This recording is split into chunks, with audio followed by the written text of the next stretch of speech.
Notre ami Henri Vette, que nous sommes ravis de retrouver ce matin, historien et journaliste Henri Vette, qui va présenter plus longuement Liliane Thurman et qui va lancer tout de suite des questions-réponses et après les questions-réponses avec la salle. Merci Adrien, merci beaucoup. Liliane Thurman, bonjour.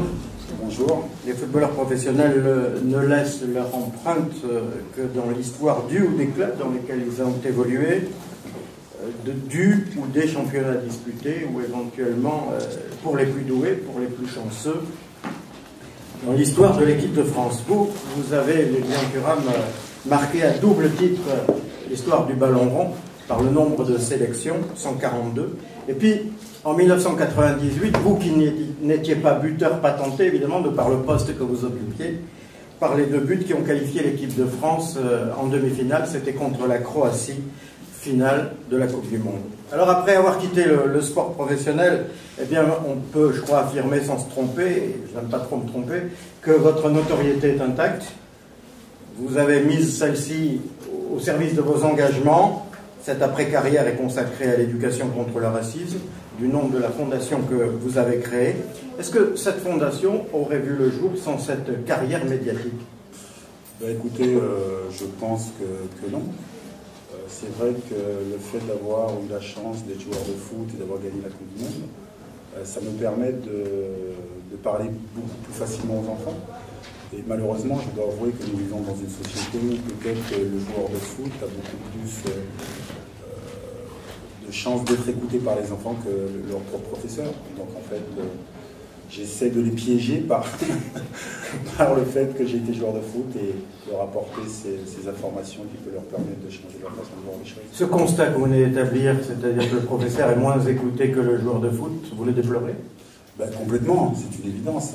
Mais encore une fois, c'est vrai qu'avec le matraquage télévisuel, c'est vrai que les enfants sont beaucoup plus attentifs à ce que font, disent les joueurs de foot, malheureusement. On ne naît pas raciste, on le devient. C'est pour lutter contre cette fatalité, contre cette réalité que votre fondation a été créée. Écoutez, c'est simplement pour qu'on puisse questionner tous ensemble, c'est-à-dire pourquoi le racisme existe. Et comme je le dis souvent aux enfants, c'est tout à fait compréhensible qu'il y ait des préjugés dans notre société, parce que l'égalité est une nouveauté, et je crois que nous n'avons pas conscience de ça. Vous dites que le racisme est d'abord une construction intellectuelle. Je dirais que c'est avant tout une construction politique. Effectivement, de tout temps, on voit bien que ceux qui créent des groupes, en fait, parce que le racisme, c'est créer des groupes, et en règle générale, vous avez toujours tendance à croire que votre groupe est meilleur que l'autre. Moi qui suis des Antilles, l'histoire de l'esclavage est assez intéressante à décortiquer pour comprendre comment on a créé les groupes. Et les groupes ont été créés selon la couleur de la peau. Et on a hiérarchisé les groupes. Et encore une fois, cette hiérarchie selon la couleur de la peau, il n'y a pas si longtemps que ça, qu'elle n'existe pas, je dirais, au niveau des lois de chaque pays. Les années 90, c'est l'apartheid en Afrique du Sud. La décolonisation, parce que la colonisation est basée sur justement cette hiérarchie de la prétendue race blanche sur les autres. Et la ségrégation, par exemple, aux États-Unis, c'est les années 60. Je dirais que, effectivement, ce sont avant tout des constructions politiques, comme l'est cette construction politique qui veut que les hommes soient supérieurs aux femmes. Je dirais que c'est une même démarche. Je vous écoutais sur France Culture récemment et vous disiez à Laure Adler que l'esclavage était aussi une construction économique. Complètement. De toute façon, vous savez, quand vous construisez un groupe pour pouvoir l'inférioriser, c'est avant tout pour l'exploiter. Et c'est vrai que malheureusement, quand nous racontons l'histoire de l'esclavage, et encore une fois, moi je suis des Antilles, on a toujours tendance à laisser croire que c'est une confrontation entre personnes de couleurs différentes. Mais en même temps, c'est pas une confrontation entre personnes de couleurs différentes, c'est avant tout une construction politique pour une construction économique pour exploiter les personnes. Mais nous sommes toujours dans cette même démarche. En opposant les gens de couleur de peau, on crée des prisons identitaires. Exactement, c'est-à-dire qu'encore une fois, et nous sommes en 2012, il y a toujours, je dirais, cette barrière de couleur de peau qui est inconsciente ou consciente, parce que dans notre vocabulaire, je dis souvent, quand on parle de personnes de la diversité ou de la minorité visible, je dis souvent s'il y a une minorité visible, il y a une majorité invisible. Et donc la majorité invisible serait les personnes de couleur blanche, et la minorité visible serait les personnes de couleur non blanche. Et donc on voit que cette barrière de couleur est existante encore. Et en fait, il faut qu'on puisse questionner la société pour ne pas s'enfermer justement dans sa couleur de peau. En disant ça, vous allez contre les discours politiques, le politiquement correct? Ah non, c'est pas politiquement correct. C'est politiquement incorrect ce que vous dites. Ah ben je sais pas, c'est simplement essayer de constater l'état de la société. Si aujourd'hui on vous dit que nous vivons dans un pays sexiste, je dirais que c'est la réalité, c'est l'histoire qui le veut. Si par exemple vous et moi nous sommes des hommes, on dit non, c'est le contraire, c'est de l'hypocrisie. Et je crois qu'il ne faut pas être hypocrite, il faut simplement regarder la société, se dire voilà, il y a des préjugés selon la couleur de la peau. D'où viennent ces préjugés? Parce qu'encore une fois, c'est pas né du cosmos. Et comment on peut travailler pour justement dépasser ces problèmes? Comment faut-il regarder son passé? Ben, je dirais sereinement. Encore une fois, il faut regarder les choses sans tomber dans une culpabilité, sans être dans la victimisation, et essayer de regarder le passé pour construire un futur surtout. Et pour construire un futur, il faut analyser la société dans laquelle vous vous trouvez. Et oui, je dirais froidement, et comment construire un groupe, parce qu'enfin, encore une fois, c'est comment élargir ce groupe pour qu'on puisse se voir avant tout comme être humain. Mais encore une fois, l'égalité est quelque chose d'extrêmement compliqué, parce que quand il y a des personnes qui sont discriminées, il y a des gens qui sont avantagés. Et donc les personnes qui sont avantagées, c'est très difficile pour eux de perdre cet avantage-là. Vous venez d'évoquer il y a quelques secondes la repentance, il faut aller au-delà maintenant, la victimisation aussi. Ben écoutez, encore une fois, souvent on utilise le mot repentance pour ne pas avoir une réflexion sur le passé. Et je pense qu'effectivement, vous ne pouvez pas vous construire en tant qu'individu, tout d'abord, si vous ne connaissez pas votre passé. Et donc la réflexion sur le passé est importante. Et comme je dis souvent, par exemple, j'ai fait un livre qui s'appelle Mes étoiles noires, je dis que l'inconscient collectif est très important à analyser. L'inconscient collectif, c'est un peu comme l'air qu'on respire, on ne fait pas attention. Et dans l'inconscient collectif, par exemple, l'histoire des populations noires commence par l'esclavage. Donc si cette histoire commence par l'esclavage, c'est tout à fait compréhensible qu'il y ait des préjugés négatifs sur les personnes de couleur noire. C'est tout à fait compréhensible qu'il y ait un complexe de supériorité de certains et un complexe d'infériorité d'autres. Et donc travailler sur cette histoire, c'est prendre de la distance et comprendre comment nos sociétés se sont formées. Est-ce que les Français aujourd'hui sont capables de sortir de ces schémas stéréotypés? Ben, tout un chacun, nous pouvons sortir de ces schémas, ça dépend de notre éducation. Encore une fois, je dirais que l'éducation permet de comprendre la société dans laquelle vous vivez. Et si vous pouvez comprendre, vous pouvez interagir et vous mettre en mouvement. Donc c'est pour ça qu'il faut éduquer les gens. Parce qu'en règle générale, quand vous n'êtes pas éduqué, vous subissez les choses. Vous vous positionnez comme un acteur alors? Ben, écoutez, je crois que chacun de nous devons être acteurs d'une réflexion sur la société. Encore une fois, moi j'ai eu la chance d'être joueur de foot. Et donc je profite de cela. J'ai la chance de travailler dans cette fondation et d'avoir autour de moi des scientifiques qui nourrissent ma réflexion. Et j'essaie simplement de m'imprégner de leurs connaissances pour pouvoir leur en transmettre le plus facilement aux plus jeunes. Mais vous avez une conscience politique que n'ont pas habituellement les footballeurs professionnels. Ben écoutez, encore une fois, on a toujours tendance à enfermer les joueurs de foot dans une incompréhension de la société dans laquelle ils se trouveraient. Mais je dirais encore une fois, il y a énormément de personnes qui ne se posent pas de questions. Il n'y a pas simplement que les joueurs de foot. Et après, il y a quelque chose, je pense, qui est extrêmement compliqué, c'est aller à contresens de l'autorité. Je crois que ça, c'est complètement vrai. Par exemple, pendant l'esclavage, il y avait très peu de personnes qui luttaient contre l'esclavage. Pendant la colonisation, les grands intellectuels français étaient pour la colonisation. Jules Ferry, qui est quelqu'un d'extrêmement intelligent, pensait que c'était une bonne chose la colonisation et qu'il fallait justement éduquer les sauvages, entre guillemets. Et donc, on peut parler de Victor Hugo, de Voltaire. Je dirais que c'est extrêmement compliqué parfois de ne pas aller dans le sens de la majorité. Et justement, je reviens juste sur le monde du football. Il vous a toujours regardé drôlement, le monde du football, en dehors du foot? Ben écoutez, non, je pense pas. Je pense pas. Vous savez, encore une fois, il y a des joueurs de foot qui ont des réflexions sur la vie. Après, ça dépend comment on les positionne. C'est-à-dire qu'effectivement, on part avec un préjugé qui est, bon voilà, vous jouez au foot. Effectivement, si vous jouez au foot, vous ne pouvez pas vous servir de votre cerveau. C'est un peu la phrase de Chevènement, si vous n'êtes pas d'acteur, vous quittez le gouvernement et vous fermez votre gueule, c'est ça, hein.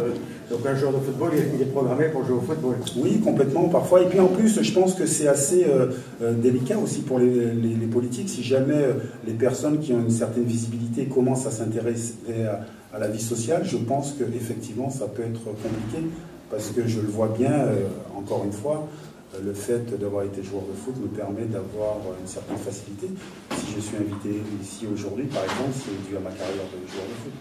C'est pour ça, c'est parce que, à cause de ce libre arbitre, à cause des prises de position que vous avez quitté le Conseil fédéral? Non, c'est simplement qu'à un moment donné, il faut voir les choses avancer. Et moi, je pensais que si j'avais été à l'extérieur, par exemple en travaillant au sein de ma fondation, c'était beaucoup plus important pour moi et pour le travail que j'essaie de faire. Parce qu'encore une fois, c'est qu'on puisse se questionner. C'est-à-dire qu'on arrête de se mentir et de voir comment on peut construire les choses ensemble. Est-ce que les politiques arrêtent de se mentir? Ben écoutez, les politiques, en règle générale, essaient de parler au plus grand nombre, parce qu'ils veulent être au pouvoir. Donc, parler de ces problèmes-là, parfois, c'est aller à l'encontre. Et en plus, peut-être qu'ils ont du mal à se positionner parce qu'ils ne savent pas exactement ce que pense la société. Moi, je pense qu'en règle générale, quand même, la société est en avance sur certains politiques. Pourquoi avez-vous soutenu la motion de Stéphane Hessel, plus vite, plus loin, pour le congrès du Parti socialiste?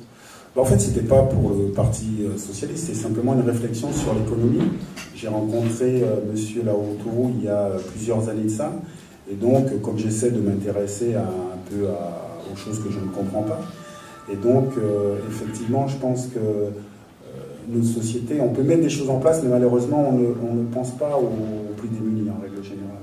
Elle a recueilli 12%, score que personne n'attendait.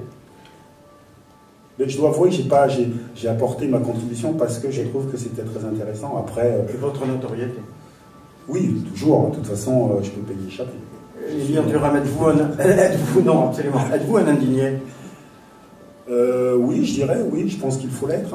Encore une fois, être indigné, c'est vouloir comprendre la société, et c'est dénoncer les injustices. Parce que quand je parle du racisme, c'est avant tout dénoncer les inégalités, encore une fois.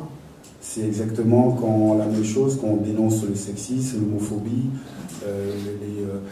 les préjugés sur les religions. Je crois qu'encore une fois, il faut avoir une volonté de construire une société la plus égalitaire possible. Et il faut savoir que l'égalité se gagne, elle ne se donne pas. Préjugés sur les religions, dites-vous, la semaine dernière, vous étiez à Strasbourg, aux États généraux du christianisme. Qu'y faisiez-vous? Ben écoutez, c'était extrêmement intéressant, parce que, encore une fois, c'était l'occasion de rencontrer des enfants et de partager avec eux. Et donc, j'ai trouvé que mon invitation aussi était, je dirais, une bonne chose vraiment pour moi, parce qu'en fait, je ne partageais pas leur idée. C'est-à-dire que, effectivement, tout le monde déclarait sa foi, et moi, je disais, écoutez, moi, je ne crois pas en Dieu, parce que je crois dans les hommes et les femmes. Je pense que c'est nous qui pouvons changer notre société. Et je leur disais, écoutez, sincèrement, je ne pense pas que Dieu puisse arrêter les guerres pour s'approprier les richesses d'autres pays. Et donc, je pense que nous, au contraire, en développant notre esprit critique, nous pouvons avoir peut-être l'occasion d'améliorer la société. Voilà. Vous travaillez avec les enfants, c'est une des bases de votre action actuelle? Ben, complètement, c'est-à-dire que nous avons mis en place un outil pédagogique pour les professeurs de CM1, CM2 qui peut être commandé gratuitement et où on pose des questions, on parle du racisme, parce qu'encore une fois, ce que je n'arrive pas à comprendre vraiment, qu'on puisse penser que ce soit compliqué de parler du racisme, que ce soit tabou, et je pense que non, c'est simplement important parce qu'encore une fois, le regard que nous portons sur l'autre est un regard qui a été construit et nous devons la déconstruire. Votre témoignage, votre parole sont sollicités? Ben écoutez, je ne sais pas, j'ai M. Gauthier qui est le directeur de la fondation, c'est lui qui gère un peu mon planning et qui m'invite à aller m'exprimer, notamment avec les enfants, parce que je pense que, encore une fois, c'est beaucoup plus facile avec les enfants parce que ils sont moins conditionnés. Parce qu'encore une fois, le racisme, c'est vraiment un conditionnement culturel. Témoigner, c'est un acte militant. Écoutez, je ne me positionne pas en tant que militant. Je dirais que je suis un homme de la société et je crois que chacun de nous devons avoir le courage de nous questionner sur nos propres préjugés et voir comment on peut construire une société plus juste. Mais nous sommes dans la direction d'une société plus juste. Je le dis souvent, ça on ne le répète pas assez. Par exemple, moi je prends ma propre famille. Je dis souvent que mon grand-père est né en 1908, 60 ans après l'abolition de l'esclavage. Ma maman est née en 1947 et moi en 1972. Donc je pense qu'il y a je dirais, une continuité qui est pour le moment dans un signe très positif. Donc nous devons l'accompagner. Et l'accompagner, c'est éduquer pour comprendre. Parce que comme ça, on gagne du temps. Votre maman, c'est votre première étoile? Ah ben complètement, oui, c'est vrai. Pourquoi? Mais parce que je pense qu'elle m'a donné quelque chose de fondamental, c'est le courage. Le courage, parce qu'en fait, moi je suis né aux Antilles, nous sommes 5 frères et sœurs, de pères différents. Et donc ma mère est partie dans les années 80 seule. Elle est venue travailler dans la région parisienne et elle nous a laissés à la maison. Mon frère avait 13-14 ans, je crois, le plus grand. Il cuisinait pas très bien. Non, pas très bien. Mais bon, bon il était jeune. Maintenant, il cuisine un peu mieux. Et donc, en fait, oui, c'est pour cela que c'est ma première étoile, parce que je crois que lorsque vous êtes parent, en règle générale, vous êtes prêt à tout pour améliorer la vie de vos enfants. Mais je dirais encore une fois, c'est l'histoire de notre espèce, c'est-à-dire que notre espèce a pu survivre parce que de génération en génération, on essaie d'améliorer les choses et on peut traverser des mers, des montagnes pour que ce soit réalisable. Malgré cette notoriété que vous avez conquise sur les terrains de football, vous n'avez pas oublié d'où vous venez? Bah, c'est un peu difficile d'oublier d'où vous venez. Vous pouvez faire fin de mais je ne pense pas qu'on puisse oublier, à part si on perd la mémoire. Donc non, j'ai... La réussite n'a pas gommé un passé modeste? Non, parce qu'encore une fois, je pense que ceux qui oublient, c'est peut-être qu'ils ont honte. Moi, j'ai pas honte de ce que j'ai vécu. Et je trouve que c'est une force, d'ailleurs. C'est une force parce que, encore une fois, chacun vit dans ses réalités. Et moi, je peux comprendre très facilement les personnes qui n'ont jamais de difficultés, ne comprennent pas les personnes qui ont des difficultés aujourd'hui. Voilà. Vous ne croyez pas en Dieu? Est-ce que vous pensez que vous pourrez croire que des gens ont foi en vous, en votre parole, en votre action? Ben écoutez, foi peut-être pas, c'est-à-dire essayer d'écouter, de décortiquer, et à savoir si je dis des bêtises ou pas. Voilà, je pense que encore une fois, il ne faut pas prendre comme je suis contre suivre une personne sans réflexion, c'est-à-dire écouter et puis ne pas hésiter à dire à cette personne, voilà, votre réflexion n'est peut-être pas la meilleure sur ce sujet-là. Et c'est pour cela que d'ailleurs j'aime bien rencontrer énormément de personnes pour essayer d'être le plus ouvert possible et essayer d'exprimer les choses de la façon la plus intelligente possible. Vous avez résumé votre pensée dans un titre, parmi ceux que vous avez apporté d'ailleurs, le manifeste pour l'égalité. Il a été plutôt bien accueilli? Ben écoutez, je ne sais pas. Oui, monsieur Gauthier? Oui, parce qu'en fait, si vous voulez, c'est-à-dire je fais les choses, mais encore une fois, c'est pas le nombre qui m'intéresse de personnes qui vont le lire, vous savez, parce que bien sûr, il y a des personnes qui vont le lire parce que j'ai été joueur de foot, donc vont l'acheter, après vont être déçus de ce qu'il y a à l'intérieur, parce que je ne parle pas de foot. Et donc, c'est comme par exemple l'exposition que nous avons fait au Quai Branly aussi, c'est-à-dire qu'il y a eu un nombre de visiteurs assez important, mais est-ce que tout le monde a compris la démarche de cette exposition? Et moi, je pense que l'important, c'est de comprendre la démarche et que ça puisse mettre quelque chose en mouvement. Et les journalistes sont toujours friands de suivre votre action également. C'est une force pour vous? Oui, non, mais c'est ce que je dis. Non, mais je crois que si j'ai compris quelque chose, c'est cela. C'est-à-dire qu'avoir cette possibilité, grâce au football, de pouvoir plus facilement questionner la société. Voilà. Les politiques ne vous ont pas proposé d'entrer dans leur cénacle? Oui, il y a eu notamment M. Sarkozy qui m'avait proposé d'être ministre de la diversité. Voilà, si M. Hérault vous propose d'être ministre des Sports? Pourquoi des Sports? Alors, de l'intérieur, s'il vous plaît. On connote assez facilement, voilà, là-dessus. Vous allez non, mais on peut tous tomber dans le piège. C'est pour ça qu'il faut pardonner. Que soit absolue, vous savez. Mais dans la circonstance, pas du tout. Je suis tombé dans mon propre piège. Vous êtes non, mais écoutez, non, je pense que... vous êtes plus utile à l'extérieur, c'est la question qui vient. Mais je sais pas, mais en tout cas, je suis plus heureux, voilà. Et ça, je crois que c'est le plus important. Vous êtes plus guadeloupéen qu'antillais ou plus antillais que guadeloupéen? Comme ça va vous fâcher avec les Martiniquais. Plus guadeloupéen qu'antillais. Je ne me suis jamais posé la question d'ailleurs. Moi, je pense que je suis ce que je suis. Donc, je suis né aux Antilles. J'ai grandi dans la région parisienne. J'ai eu la chance d'aller en Italie, en Espagne. Et je pense qu'il faut avoir une réflexion d'ouverture, c'est-à-dire ne pas se laisser enfermer dans une nationalité, dans un cadre géographique.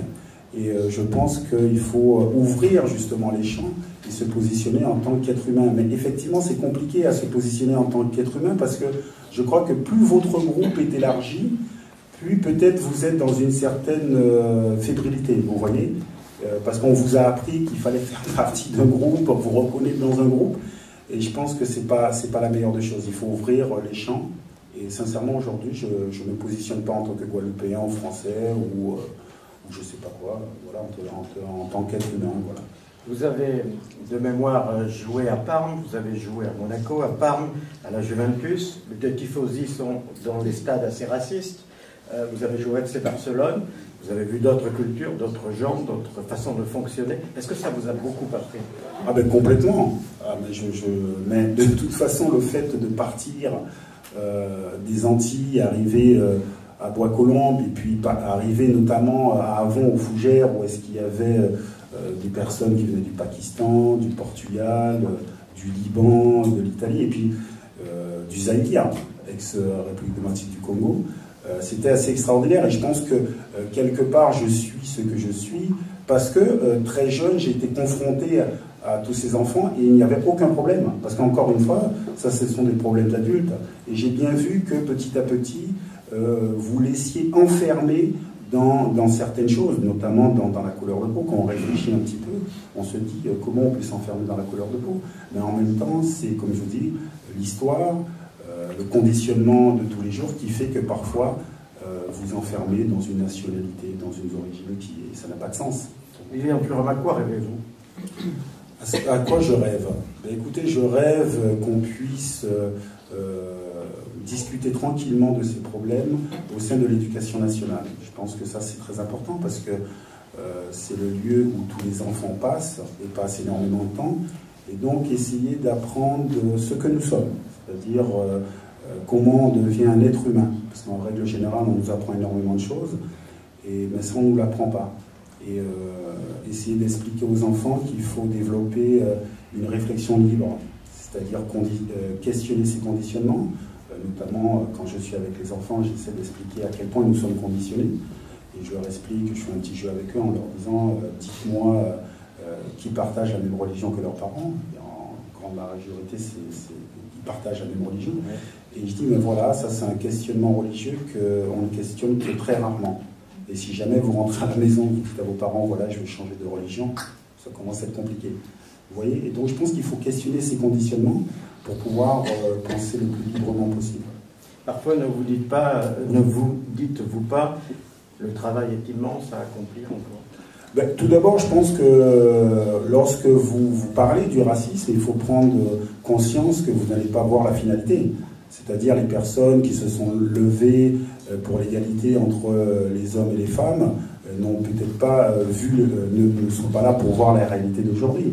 Donc il faut s'inscrire dans une réflexion, sachant que la réflexion pour l'égalité n'aura pas de fin, parce que, étant donné qu'il y a des personnes qui veulent l'égalité, il y a d'autres personnes qui ne veulent pas l'égalité. Donc ce sera toujours un combat. Tout dépend qui domine l'autre. Ben, en règle générale, ceux qui dominent ne veulent pas l'égalité. Voilà. Êtes-vous en manque de sport? Ben écoutez, j'ai eu cette discussion hier soir avec ma femme qui m'a dit bon, je pense que tu ne fais pas assez de sport. Mais pour l'instant, je suis pas trop. Non, oui, parce que ma femme fait beaucoup de sport. Voilà. Ça fait 4 ans que vous avez arrêté, votre cœur va bien? Mon cœur va bien, oui, très très bien, je vous remercie. Ça va. Oui, puisque c'est effectivement pour cette affaire que vous n'aviez pas signé finalement au Paris Saint-Germain. Oui, mais encore une fois, je dis souvent que ça a été une chance qu'on puisse découvrir que j'avais ce problème, parce que je pense que personne ne rêve d'avoir un accident sur un terrain de foot, notamment ma maman. Je pense qu'elle rêve pas. Et puis ça m'a permis d'arrêter sereinement, parce que, comme je l'ai dit, moi j'adore le foot et j'aurais eu peut-être beaucoup de mal à arrêter. Donc là au moins j'avais pas le choix. Beaucoup de gens sont venus vous écouter, nous allons leur donner la parole, mais avant j'ai quand même une question que je ne peux pas ne pas vous poser. Le 1-1 en Espagne il y a 48 heures. Ben écoutez, c'est vrai que j'ai vu le match et moi-même j'ai été très agréablement surpris, et notamment par la deuxième mi-temps. Et donc c'est très encourageant et j'espère que ce sera un match référent pour eux. Madame. Oui, bonjour. Donc ça marche? Non, ça marche pas. Ou approchez-vous là si vous voulez de moi. Je sais pas, je peux. Ça fonctionnait tout à l'heure. On vous entend, je crois. On vous entend? Oui. Bon, très bien. Donc je suis la déléguée générale de cette cité et en vous écoutant, j'étais particulièrement heureuse finalement de retrouver quelques-unes des thématiques fondamentales qui sont à l'origine de cette maison, parce que vous avez dit il faut casser les groupes, il faut questionner les conditionnements. Ici, c'est une fondation qui a été créée en 1925, c'était une autre époque, mais l'idéal au moment de cette création, c'était justement de réunir ici des jeunes un peu plus âgés que les enfants auxquels vous vous adressez, des étudiants du monde entier, pour justement leur apprendre à vivre ensemble et à se respecter les uns les autres dans leurs différences culturelles. Non pas en les muselant, mais au contraire en les exprimant et en leur permettant de vivre dans une vraie diversité culturelle. Alors je ne sais pas si on y est arrivé, mais en tout cas je pense qu'en presque 90 ans maintenant, on a réussi à construire quelque chose, à maintenir cet idéal de départ qui rejoint un petit peu le vôtre, parce que quand ces jeunes arrivent, ils arrivent avec leur culture, leur formation intellectuelle, et c'est vrai qu'ici, dans les maisons, ils sont complètement mélangés entre eux. Dans chaque maison, il y a 20, 30, 50 nationalités différentes, ils ont des disciplines aussi universitaires différentes, et donc ils apprennent cette mixité sociale et culturelle que vous évoquez à travers votre parcours et vos engagements. Donc je pense qu'on se rejoint quelque part beaucoup sur ces questions-là. Et d'ailleurs, vous disiez tout à l'heure, si je suis invitée ici, c'est parce que j'ai une notoriété grâce au football. Je ne dirais pas le contraire, hein, ce serait un petit peu hypocrite, et vous avez raison de dire qu'il ne faut pas être hypocrite, mais je pense que ça va vraiment plus loin, et que ça prend pleinement son sens.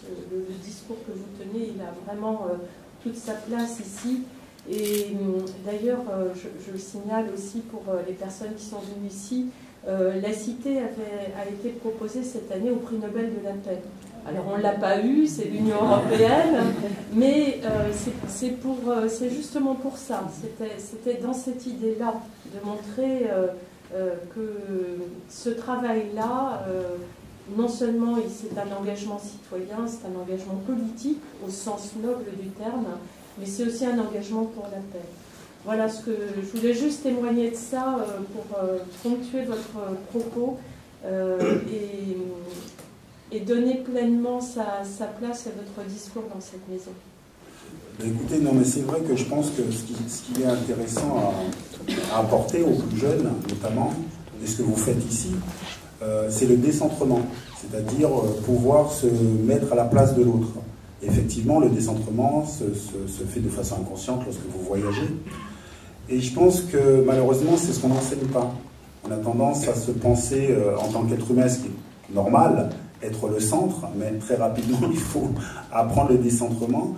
Et aussi, peut-être, ce qu'on ne nous apprend pas, c'est le fait de pouvoir négocier avec l'autre. C'est-à-dire, il faut dire aux enfants, écoute, tout au long de ta vie, dès que tu rencontreras une autre personne, il va falloir négocier. Et c'est cette négociation qu'on doit mettre en place pour vivre le mieux possible. et de ne pas être rigide en pensant que j'ai raison moi. Voilà, mon groupe a raison. Madame. Bonjour. Je voudrais vous poser une question. Vous avez dit que vous avez en tête le discours de Dakar et vous avez dit que l'histoire a commencé avec l'esclavage. Est-ce que, moi je pense que l'histoire du peuple africain et de tous les peuples ont commencé bien avant l'esclavage et qu'il faut rappeler aux enfants aussi que s'ils ont des ancêtres, leurs ancêtres ont une histoire qui remonte bien évidemment à des siècles et des siècles et qui ont commencé avant l'esclavage. Est-ce que vous pensez que c'est simplement l'esclavage qui a fait que, bon, on a identifié peut-être un peu, mais est-ce que vous pouvez un petit peu aller plus loin? Puis je vais vous poser une question un peu plus intéressée. C'est que j'habite Cachan. Je pense que vous avez entendu parler de Cachan parce qu'il y a eu les milles de Cachan, il y a eu des gens qui ont squatté et qu'on a des étrangers que l'on a exclus d'une manière extrêmement brutale pendant une certaine période. Et maintenant, les centres socio-culturels de Cachan sont très demandeurs. Et est-ce que, puisque vous allez vers les enfants, est-ce que vous acceptez très facilement de rencontrer, quand on vous fait des propositions, de rencontrer, et lorsqu'on organise, de rencontrer les enfants est-ce que c'est facile? Parce que vous êtes très demandé. Voilà, il y a deux questions. Merci. Tout d'abord, oui, c'est très facile, mais en même temps c'est compliqué. Comme vous avez dit, je suis seul, donc je ne peux pas faire tous les déplacements qu'on me demande. Mais vous pouvez demander à M. Gauthier comment faire, et avec grand plaisir. D'ailleurs, j'avais été à Cachan, je crois. Je crois que j'avais même eu des problèmes parce que j'avais invité, lors d'un match, les personnes de Cachan. Je m'étais fait gronder par les politiques. Oui. C'est honteux d'inviter des enfants, des parents à un match de foot. Oui, je leur avais expliqué, je dis je ne comprends pas, parce que je pensais que le match de foot, c'était simplement pour passer un moment agréable. Mais à ce qui paraît, quand vous êtes sans papier, vous n'avez pas le droit de passer un moment agréable. Voilà, c'est comme ça. Bon, ça sera organisé dans un autre... Dites-moi, sinon, pour répondre à votre question,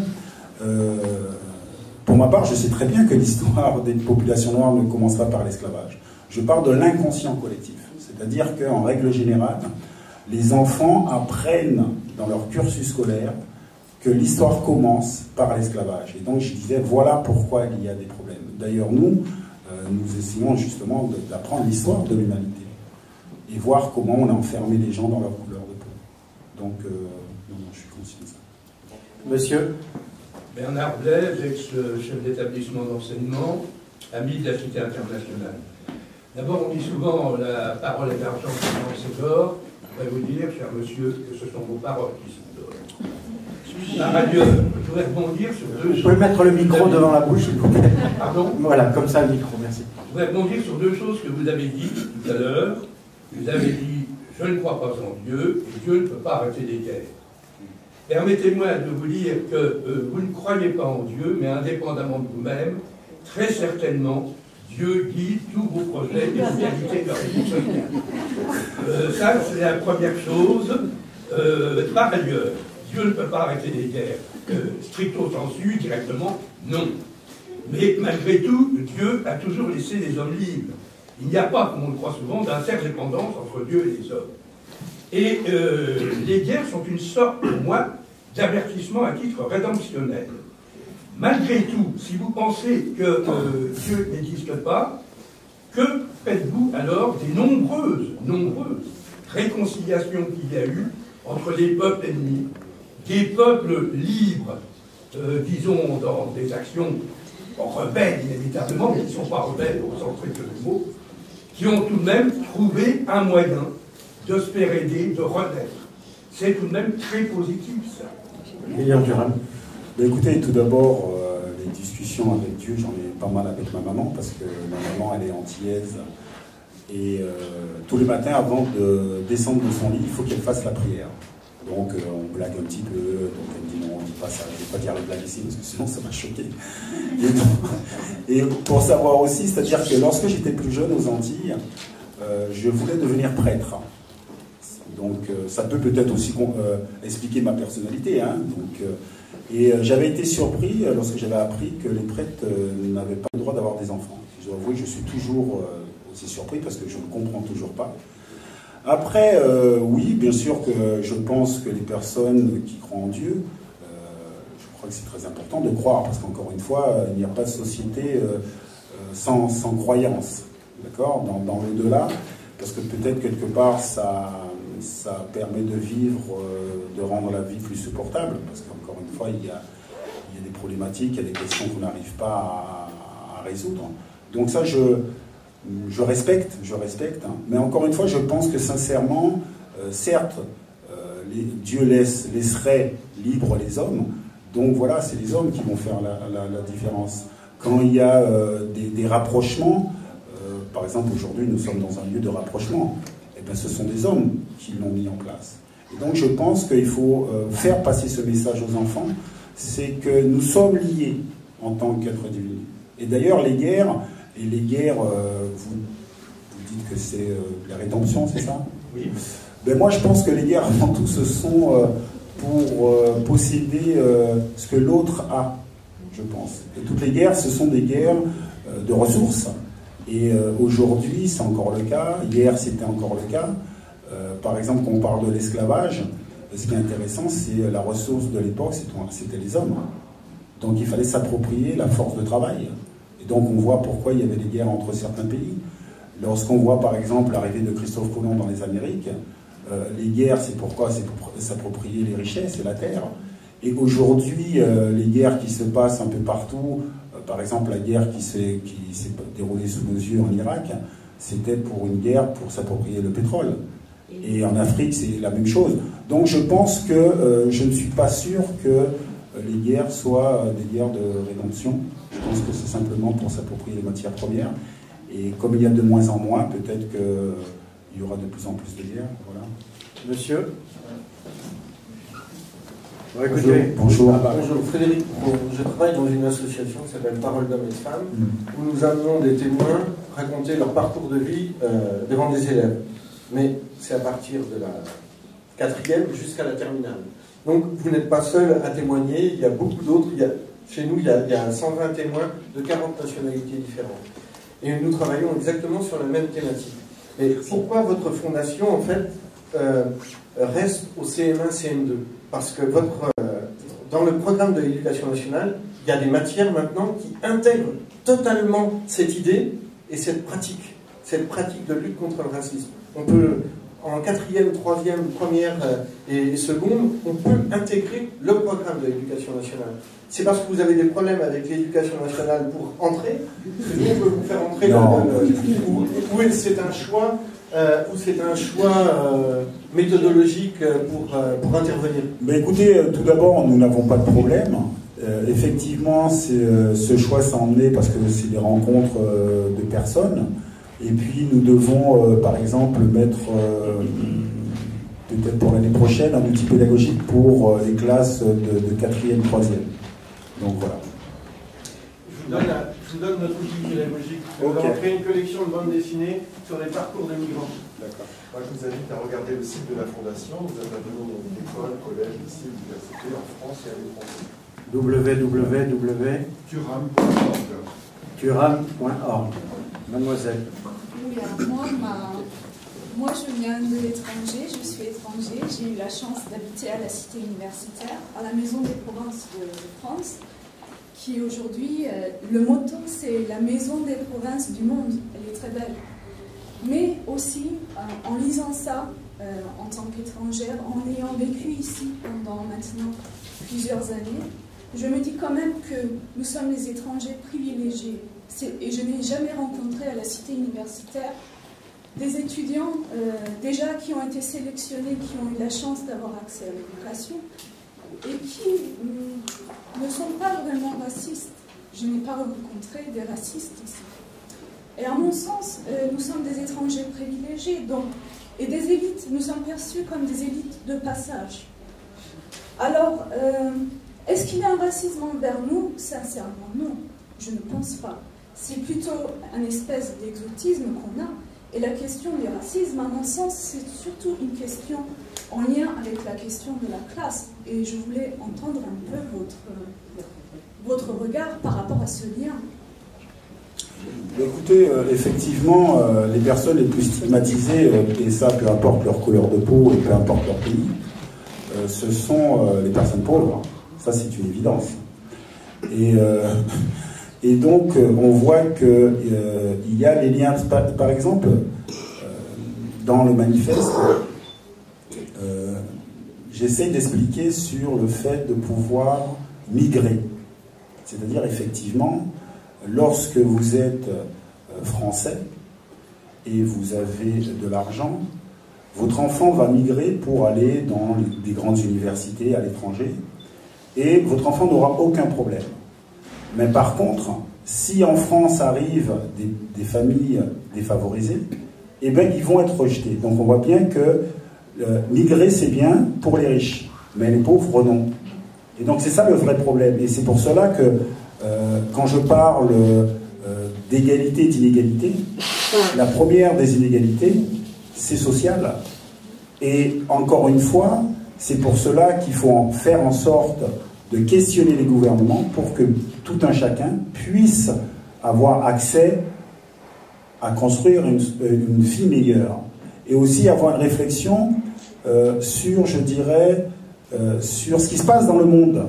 D'accord? Parce que, encore une fois, les personnes qui sont capables de risquer leur vie pour venir en Europe aimeraient mieux rester chez eux. Mais pourquoi ils partent? Parce que simplement, ils veulent améliorer leur vie, parce qu'il y a une situation d'insécurité parfois militaire, ou insécurité simplement pour accès à la nourriture. Et donc, il faut questionner, je dirais, les organismes qui sont au-dessus de nos nations. Par exemple, il y a quelque chose qui m'interpelle lorsqu'on voit à l'ONU l'organe pour la sécurité, la paix dans le monde. C'est le Conseil de sécurité. D'accord? Ce qui est super intéressant au Conseil de sécurité, il y a les pays qui ont droit de veto, ce sont les pays qui construisent le plus d'armes. Et normalement, ils devraient subvenir à la paix dans le monde. Donc on voit bien que déjà, il y a une certaine hypocrisie. Et si on analyse toutes, je dirais, ces organisations, on voit qu'il y a un rapport du plus fort sur le plus faible. Et donc là aussi, je pense que nous devrions avoir le courage de questionner les choses. Parce que, encore une fois, les guerres, c'est jamais anodin. Les rapports de force qui existent dans une société, entre les classes, existent aussi en dehors, entre les pays. Et donc, effectivement, c'est vrai que la première des inégalités, c'est ces rapports de force, et qui fait qu'on ne s'intéresse pas aux plus pauvres. C'est-à-dire que l'éducation que devraient avoir ces enfants devrait être une éducation très importante qui leur permet justement de s'émanciper. Parce que c'est extrêmement compliqué quand vous êtes dans une certaine pauvreté, parce que le regard que la société porte sur vous est un regard négatif. Et ce qui est très important pour tout un chacun, vous ici comme moi, c'est recevoir des regards aimants, parce que c'est ce qui vous permet de développer l'estime de vous-même. Et c'est tout le contraire dans les sociétés. C'est-à-dire, on stigmatise les plus pauvres, c'est toujours la faute des plus pauvres, et ces enfants-là grandissent avec un regard méfiant, et ils n'arrivent pas à développer ce qui est le plus important chez l'être humain, l'estime de soi, c'est-à-dire avoir confiance en soi et se dire « je suis capable de tout ». Et moi, je peux comprendre cette situation parce que, effectivement, lorsque j'étais plus jeune, eh ben, la société me renvoyait un regard pas très aimant quand même. Un peu toujours suspect. Quand j'allais à l'école, ah ouais, tiens, il est bien habillé, il a dû dépouiller quelqu'un. On racontait toujours des anecdotes à ce sujet. Non, non, mais c'est vrai, c'est-à-dire c'est pour ça que j'arrive un peu à circuler entre nous, parce que ce regard-là, oui, voilà, regarde, vous êtes suspect et vous n'êtes pas capable d'eux. Et si la majorité des gens pensent que vous n'êtes pas capable d'eux, ben, croyez-moi, vous allez penser que vous n'êtes pas capable. Hein. Donc c'est vrai que c'est la première des choses, c'est s'intéresser à ce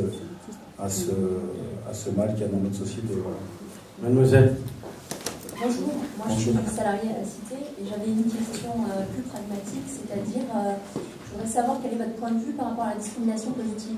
Parce que moi, je suis maman depuis peu, et c'est une question où j'étais contre la discrimination positive il y a peu, et depuis que j'ai un enfant, je commence à me poser un peu plus de questions.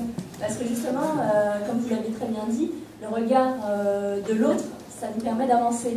Et si le regard peut être négatif, je me dis que voilà, c'est plus difficile. Donc je voudrais connaître votre point de vue par rapport à ça. Ben, écoutez, je dois avouer que j'ai pas un point de vue tranché, parce qu'effectivement, je pense que la majorité des gens, en tout cas en France, seraient contre. Ils seraient contre pourquoi? Tout simplement parce qu'en fait, ils sont avantagés. Parce que ça, c'est une évidence. C'est-à-dire que pourquoi on devrait avantager certains alors que ça va me désavantager? D'accord? C'est pas anodin d'ailleurs que vous posez la question parce que vous avez un enfant. Et vous dites, tiens, lui, il a sûrement moins de chances de réussir, donc peut-être qu'il va falloir l'aider un peu plus. Donc, moi je vous rejoins, mais encore une fois, peut-être que je suis d'une grande naïveté. Je me dis qu'il faut discuter avec les personnes pour qu'ils prennent conscience de leurs propres préjugés et donc qu'ils peuvent le dépasser. Mais ça, c'est effectivement avec le temps. Avec le temps. C'est-à-dire que pourquoi se retrouvent dans, je dirais, dans les sphères importantes de la société beaucoup d'hommes? Parce que ce sont des hommes. Et ils ont tendance, justement, à se coopter entre eux. Parce qu'effectivement, si demain on dit... Et d'ailleurs, en parlant de ça, je fais un jeu très facile pour comprendre. Dans les écoles, je fais un jeu avec les garçons. Donc c'est CM2, je dis aux garçons, voilà, nous vivons dans une société où c'est beaucoup plus difficile pour les femmes de réussir. Est-ce que vous le savez? Oui. Est-ce que vous voulez que les choses changent? Oui. D'accord, ok, il n'y a pas de problème. Donc plus d'égalité. Donc je dis aux garçons de venir. Je leur dis, voilà, vous imaginez que vous êtes vraiment les caïds de la société, président de banque, ministre, chef d'État, donc on les voit un peu tout d'un coup avec le sourire et tout. Et donc je leur dis, voilà, ok les garçons, vous êtes sûrs que vous voulez que les choses changent? Oui, bien sûr. Écoutez, la moitié va devoir laisser sa place aux filles. Alors là... Ah ouais, c'est la réalité, c'est-à-dire que certaines personnes, quand je parle d'hypocrisie, savent très bien qu'ils sont avantagés. Mais c'est difficile. Et donc c'est vrai que moi, pour peut-être un X temps, peut-être qu'il faut réfléchir à ça, c'est-à-dire essayer de faire comprendre aussi que pour que la société s'améliore, qu'on doit mettre des choses en place. Donc je ne sais pas si je vous réponds, mais c'est très difficile. Mais effectivement, je pense par exemple, quelque chose qui serait très simple. Dans les publicités ou les films, je pense qu'il serait... on devrait obliger les gens qu'il y ait, je dirais, des personnes de toute couleur dans les films, ou tout type, toute origine, parce que ça permet justement de conditionner les gens à accepter certaines choses. Parce qu'encore une fois, c'est simplement dépasser des préjugés. Et donc, quand vous avez l'habitude de voir, de côtoyer, vous avez moins d'a priori. Et je pense que là, on pourrait obliger. Voilà. Monsieur? Oui, merci beaucoup. Bonjour, je m'appelle Gogo Ostran, je suis avocat à Paris, ancien résident, 97 et j'étais aussi à la Maison des Problèmes de France. Alors, je remercie beaucoup Monsieur Turan qui a eu la gentillesse de venir ici. Bon, globalement, j'aurais pu avoir moi-même toute une heure et demie à discuter avec vous, mais comme les contraintes du format de la réunion m'imposent de vous poser une question, je suis permis à l'écart, j'en poserai deux petites. Alors, la première, elle est simple, elle va au prolongement de la question de la demoiselle. Votre démarche est très salutaire, tout le monde, je pense, ici est assez unanime là-dessus. Mais je vous poserai une question qui va un peu plus au-delà, c'est de vous demander quelle est votre conscience, quelle conscience avez-vous sur le facteur économique dans la lutte contre les inégalités, notamment les inégalités raciales. Je prends deux exemples. Le premier, c'est celui de l'idée qui est extrêmement entretenue dans la société française d'ailleurs, qu'une intégration réussie est une intégration dont on a une lecture diplômante d'abord, qui réussit plus à l'école parmi les populations immigrées, et économique ensuite, quel est au fond le pouvoir d'achat des populations immigrées, qui est plus pauvre, qui est moins pauvre, qui a donc réussi. On parle, à titre d'exemple, de bourgeoisie pour dire que dans l'immigration d'origine nord-africaine, il y a un culture de réussite économique. Donc ça c'est la première question. La deuxième est très courte, qui va dans le sens de votre but contre le racisme. Il y a eu des événements à Belgrade entre l'équipe Espoir de Grande-Bretagne et l'équipe Espoir de Serbie, des bagarres, et il y a eu des sanctions. Quel est votre regard là-dessus? Merci. Écoutez, pour la deuxième question, en fait, je ne suis pas trop au courant de ce qui s'est passé entre l'Angleterre et la... Oui, c'est simple. Les Anglais ont marqué un but, ouais. Les Serbes les supporters serbes se sont mis à crier des cris de singe. Okay. Un joueur anglais, comme c'est classique, et noir, il prend le ballon, il met dans les tribunes, bagarre. Ok, donc sanctions. Bon, déjà, s'il y a des sanctions, c'est une très bonne chose, parce que souvent, il n'y a pas de sanctions. Il suffit même de le voir dans les pays, hein, c'est-à-dire que des entraîneurs peuvent tenir des propos ouvertement racistes et qui n'ont pas été sanctionnés. Donc je pense que déjà avoir des sanctions, c'est quelque chose d'extrêmement important.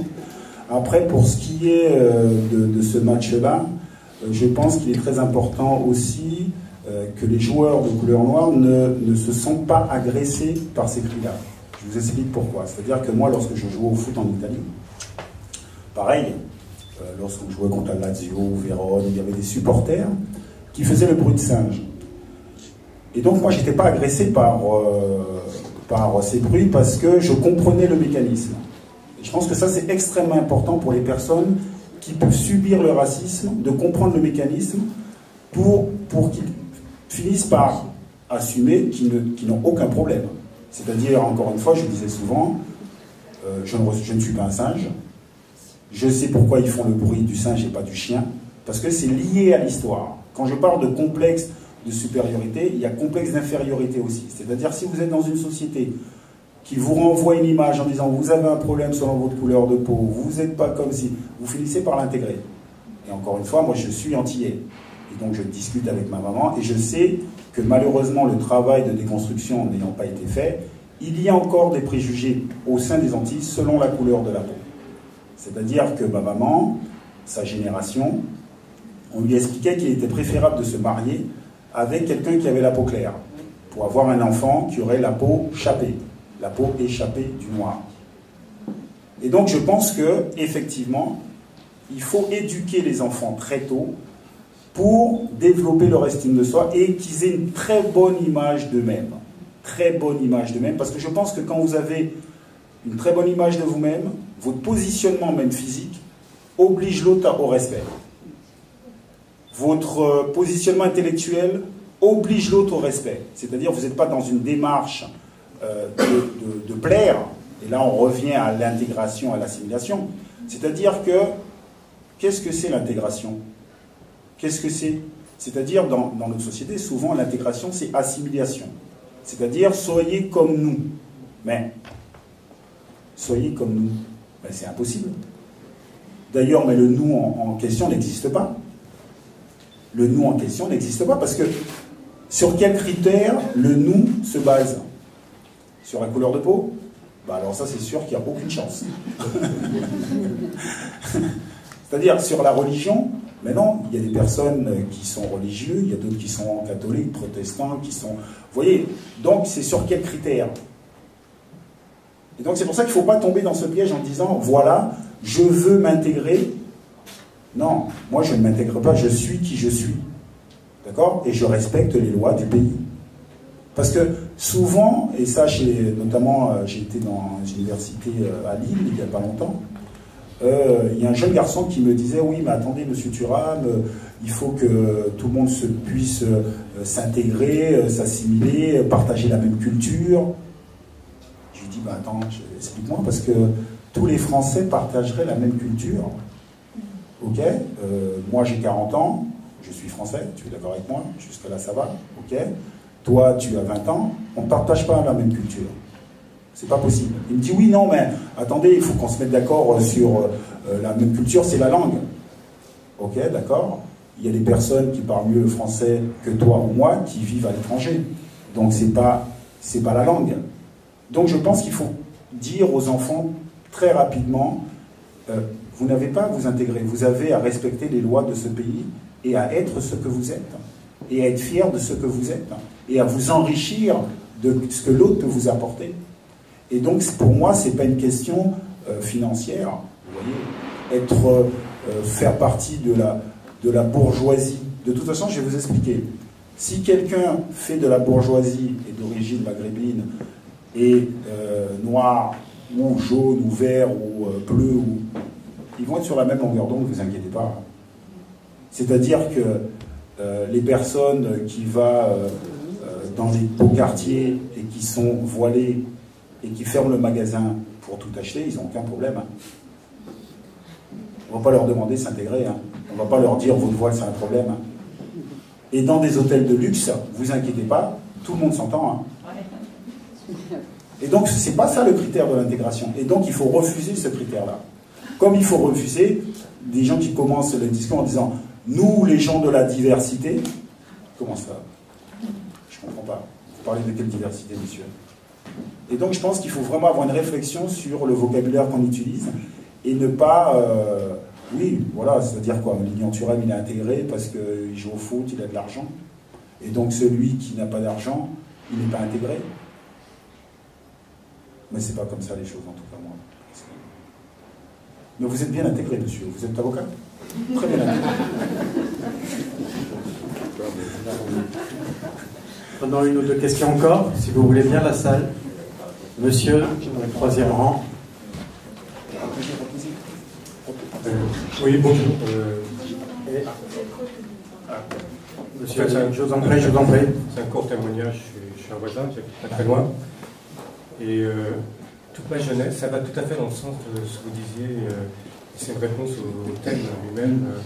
C'est une fatalité, non, c'est un conditionnement, ce que disait madame également. Donc, quand j'étais petit, j'allais à l'école, je prenais le bus le matin, ma mère m'a mis au quartier latin, je prenais le métro ici.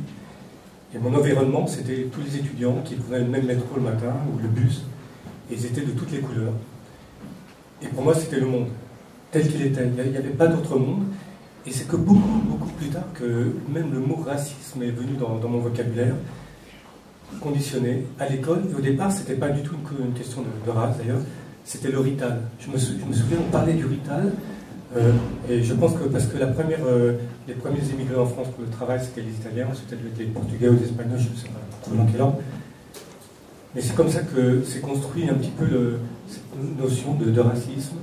Et donc voilà, je voulais dire, non, je pense que si on est habitué à être tous ensemble, c'est le monde tel qu'il est, multicolore, avec ses différences. Mais moi, je pense exactement la même chose, mais encore une fois, ce qui est très dangereux, c'est que je pense que les politiques, pour créer des groupes, le discours politique peut nous emmener à nous voir en tant que groupe opposé. Mais à tout moment, hein. Parce que là, on vit aujourd'hui, mais si jamais, de façon, je dirais, régulière, on commence à stigmatiser les gens sur certaines choses, vous verrez que petit à petit, vous allez les voir différents. Et je pense qu'actuellement, le discours clivant, c'est autour de la religion musulmane. C'est-à-dire que on nous propage cette idée, et pour finir, il n'y a pas très longtemps, dans un journal télévisé, on parlait des Occidentaux. C'est-à-dire que bientôt, on va revenir aux Occidentaux et les autres. Donc c'est pour ça que je dis qu'il faut avoir cette capacité de réflexion pour ne pas tomber dans le piège. Parce que vous pouvez être conditionné à tout moment. Une dernière question ou une avant-dernière question? Madame. Alors, je raconterai mon anecdote après. Madame. Vous allez dans les prisons de temps en temps? Dans les prisons, oui. Dernièrement, j'avais été à Strasbourg. Et effectivement, j'avais passé une très très très bonne journée.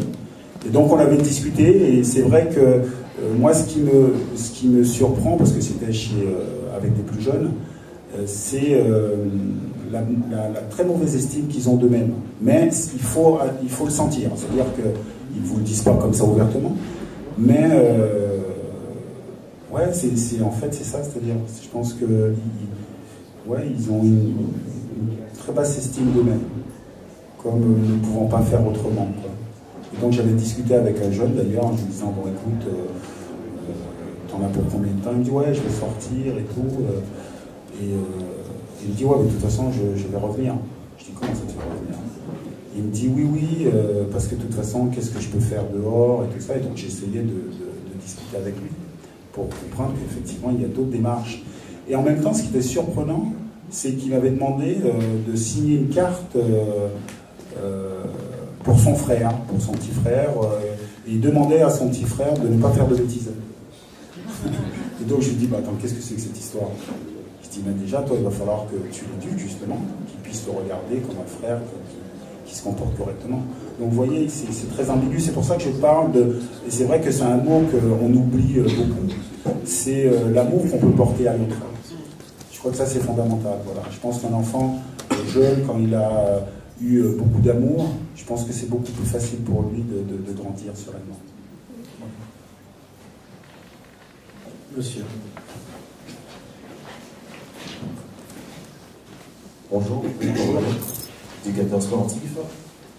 Bon, juste pour continuer sur un lancé, ce que vous venez de dire, le jeune qui a une mauvaise estime de lui, elle vient d'où cette image?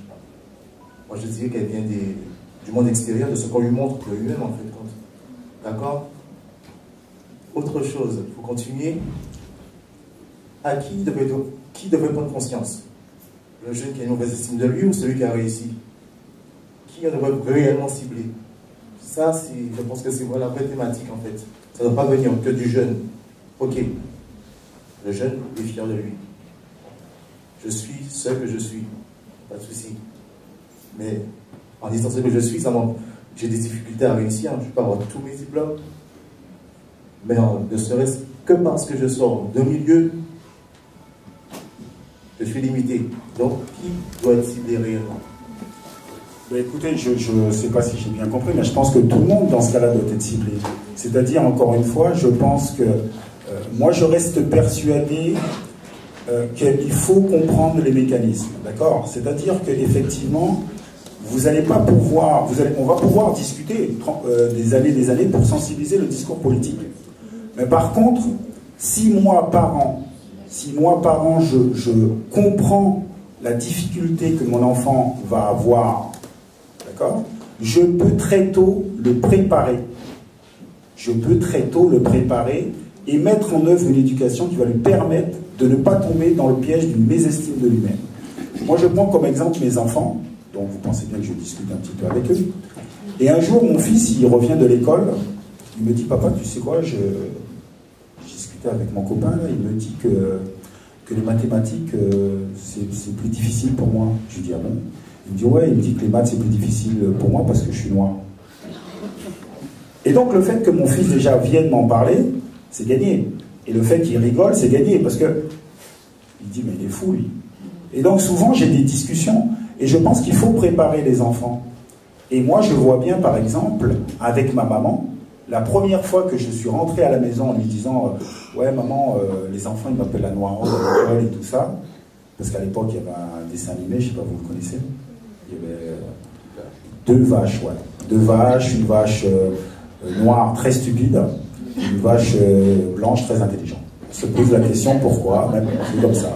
C'est le hasard des choses qui a voulu qu'il ait pris ça, voilà. Et donc, je dis à ma mère, voilà, j'étais très triste parce que je ne comprenais pas. Je dis même pourquoi la couleur noire est vue comme ça, aussi négativement. Et elle me dit, ben, tu sais, les gens sont comme ça, ils sont racistes, ça ne va pas changer. Très mauvaise réponse. Très mauvaise réponse. Je pense que c'est le moment d'expliquer les choses à l'enfant. Et de lui dire, voilà, tu vas rencontrer des gens dans ta vie qui vont mettre en doute tes capacités parce que tu es de couleur noire. Par contre, c'est pas vrai, et moi je vais t'expliquer pourquoi ils pensent ça. Mais il faut que tu saches que c'est pas vrai. Tu es aussi capable de n'importe qui. Et donc vous grandissez avec une autre façon de voir les choses. Et donc c'est pour ça que je pense qu'il est effectivement très très important, très tôt, que les parents maîtrisent le sujet. Par exemple, je discute avec ma mère et mes sœurs. Attention, j'espère qu'il n'y a personne qui va me faire gronder là. Et donc je dis à ma mère, écoute, maman, tu as une petite fille qui s'appelle Théana, d'accord? Vous avez tous des perruques. D'accord? Vous avez tous des perruques. Est-ce que tu penses que tu ne l'envoies pas un message négatif sur le fait d'être belle avec ses cheveux crépus? Moi, je suis pas une femme, j'en sais rien, peut-être que ça va plus vite, mais c'est simplement questionner en disant quel message tu lui envoies pour l'estime de lui-même et le critère de beauté. Voilà. Et je pense que c'est des questions qui doivent être posées. Mais sans agressivité, sans rien du tout. Et aussi le fait de dire les choses. De dire les choses. Et ça aussi, c'est l'éducation. Par exemple, la première fois que j'ai commencé à parler du racisme, vous savez qui est la première personne qui est venue me dire en disant « Oh, mon chéri, ça tu parles pas. Hein. » Ma mère. J'ai dit « Écoute, maman, écoute, tu sais quoi, je suis très complice, donc je fais des petites blagues. Et je dis, maman, écoute, non, il faut être sérieux quand même. Je veux dire, si moi, j'en parle pas, qui va en parler? C'est-à-dire, les gens qui ne savent pas ce qui se passe. Il y a des gens qui sont de bonne volonté, mais comme ils ne subissent pas le racisme, donc ils ne comprennent pas. Donc, il faut simplement leur expliquer. Et elle me disait, non, non, écoute, tu sais, tu as déjà de l'argent. C'est ça qu'elle me disait, en fait. Tu as de l'argent? Reste tranquille. C'est déjà bien. C'est déjà bien ce que tu as. Mais même, par exemple, vous leur raconter des choses. Par exemple, la première fois que j'ai été avec une fiancée qui était de la Martinique, mais c'était super intéressant. J'ai été, et ses parents lui ont dit, mais il est un peu foncé quand même. Donc mais moi ça me fait rire tout ça. Je veux dire, encore une fois, ça me fait rire parce que je comprends le mécanisme. Et je pense qu'à partir du moment où vous ne souffrez pas, vous comprenez, c'est beaucoup plus facile de développer l'estime de soi. C'est-à-dire qu'il ne faut pas attendre que le discours vienne d'en haut. Il faut que le discours soit proche, parce que plus le discours est proche, plus le discours est fort et intégré par l'enfant. Plus le discours est proche, plus le discours est fort. Et ce qui est super intéressant, encore une fois, c'est-à-dire j'analyse très régulièrement ma famille, donc je pose des questions à ma maman, mais ma mère sur l'histoire des Antilles, ben, elle ne comprend rien du tout. Quand je lui ai expliqué qu'en fait, qu'il y avait des personnes noires aux Antilles, parce qu'en fait, il y a eu des Africains qui avaient été mis en esclavage, ben, je lui avais appris quelque chose. Parce qu'en fait, ma mère, elle était femme de ménage, donc c'est-à-dire que l'école, elle a arrêté très tôt, donc elle n'avait pas toutes ces connaissances. Et donc, là, aujourd'hui, je lui fais lire des livres de France Fanon, des trucs, après on discute, c'est super intéressant. Elle dit, oh mon chéri, t'as vu ça, là? Et donc, je pense que c'est apporter ces connaissances à tout un chacun pour comprendre, en fait, pourquoi on se juge comme ça, parce que c'est pas anodin. Encore une fois, c'est très nouveau. C'est extrêmement nouveau, et c'est comme le rapport entre les femmes et les hommes. Cette égalité-là, elle est nouvelle. Donc, il faut expliquer d'où nous partons pour justement accélérer le mécanisme par l'éducation. Donc, le travail se fait dans toutes les directions, et expliquer qu'effectivement, c'est plus compliqué, même quand vous avez les diplômes. Mais est-ce que c'est parce que c'est compliqué qu'il faut baisser les bras? Je ne pense pas. Je ne pense pas. Parce que derrière, il y a des gens qui ont fait un travail énorme pour nous permettre de vivre dans la société dans laquelle nous vivons. Et donc, rien que pour ça, il faut comprendre et avoir une attitude la plus parfaite possible. Voilà, ces dernières phrases. Alors, 1 seconde et demie. Une seconde et demie. Oui, parce que vous ne vouliez pas parler tout à l'heure. Ah oui, non, parce que j'étais en train d'écouter. Alors non, juste pour lui demander, effectivement, comme disait la dame, j'ai aujourd'hui la chance de vous entendre, parce que c'est quelque part une chance. Tous ceux qui viennent de Guyane n'ont pas la chance de venir à la cité, parce que ce n'est pas évident pour tout le monde. Mais toutefois, sachant les problèmes qui existent aux Antilles-Guyane concernant ces problèmes de rang, de classe, de discrimination au niveau des variations de couleurs et d'ostracisme qui existent aux Antilles-Guyane, pensez-vous venir? Parce que je pense que ce serait nécessaire de faire un séminaire et de contribuer à déconstruire ce schéma racial et de changer les moments. Écoutez, j'ai été invité l'année dernière, je crois, ou il y a 2 ans. J'ai fait une semaine en Martinique pour discuter justement avec les élèves. Et c'était très intéressant parce que il y a beaucoup de non-dits, comme partout hein, d'ailleurs, et les professeurs, heureusement, qui sont plus adultes d'ailleurs, obligent les enfants à se dire la vérité, en disant bah, attendez, on vous entend dans les cours de récréation sur ce que vous dites, selon la couleur. Et donc, je dois partir peut-être en Guyane, c'est quand, monsieur Gauthier ? Fin novembre, je vais en Guyane. Mais c'est vrai qu'effectivement, je pense que la première des choses, ce serait construire un séminaire, parce que je ne vais pas pour un séminaire, je vais faire le tour des écoles, mais construire un séminaire pour justement questionner notre société. Avec les universités, il y a un an. Voilà, questionner notre société, ne pas avoir honte de questionner notre société. Si par exemple, vous savez, encore une fois, je vous ai expliqué que j'étais de famille monoparentale avec 5 pères différents. D'accord ? On peut se poser la question. Et donc, je discute avec ma maman. Mais effectivement, on peut peut-être comprendre le mode de fonctionnement de la société antillaise en questionnant l'esclavage. Parce qu'effectivement, l'homme était considéré qu'un géniteur. C'est-à-dire que c'était la femme qui positionnait le rôle des enfants. Si elle était esclave, les enfants étaient esclaves. Si elle était libre, étaient libres. Et on peut essayer de comprendre aussi pourquoi, dans les sociétés antillaises, souvent, la femme est le potomitan. Tout ça, on peut donner des explications et trouver des pistes. Je ne dis pas qu'on va découvrir une réalité, mais trouver des pistes pour que les gens puissent comprendre leur mode de fonctionnement. Parce que si vous ne comprenez pas votre mode de fonctionnement, eh bien vous êtes comme des automates, vous recommencez. Et l'éducation permet à un moment de comprendre, et c'est pas parce que vous comprenez que vous changez les choses. Hein. Parce qu'il y en a qui veulent rester, ils restent. Pas... Mais comprendre, c'est déjà vous mettre en mouvement pour évoluer différemment. Merci Lilian Curon, merci pour votre conviction, pour les pistes de réflexion.